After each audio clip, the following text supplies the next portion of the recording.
innovations, in fact, with this development is the focus on renewable technology. Is that, in your view, the most sustainable way to drive low-cost housing? In fact, it's the only way.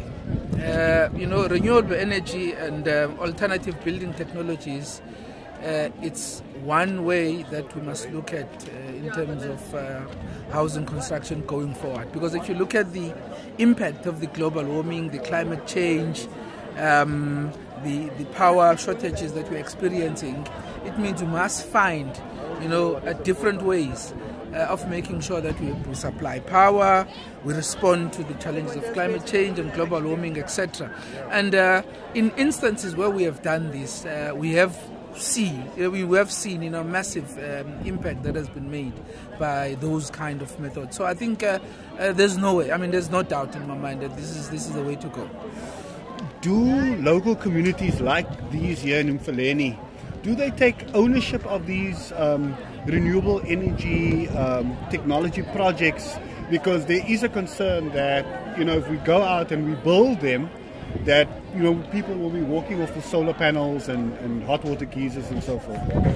Look, as I said, we have done these projects. There are a number of them here in Mfuleni, there's one in Kuyasa, and we have seen, and we are doing another one in Delft.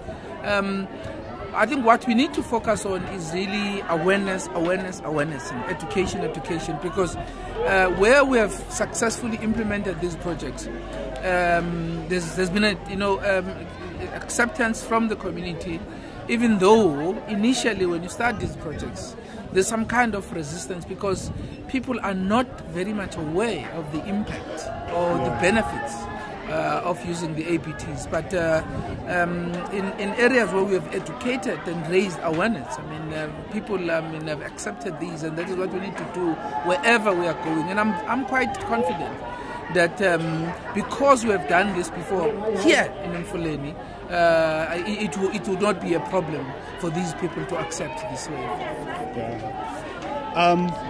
Is there a push from government to drive, as you said, more renewable energy technology, but then what does that mean for Eskom rolling out connectivity, electricity connectivity to more communities? Does that not give Eskom a get out of jail?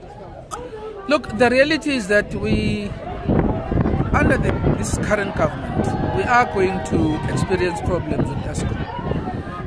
If you look at the fact that all the power stations that we have been building now for years, all have missed the deadline. Our generation capacity has decreased by more than 36% over years. So which means we will never be able to catch up at this pace.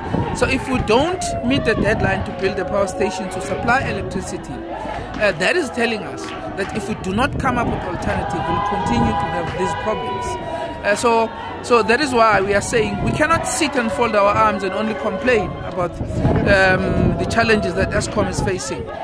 We must come up with alternatives so that we create competition in the market. And it's high time that competition is created for Eskom out there so that they can start to wake up.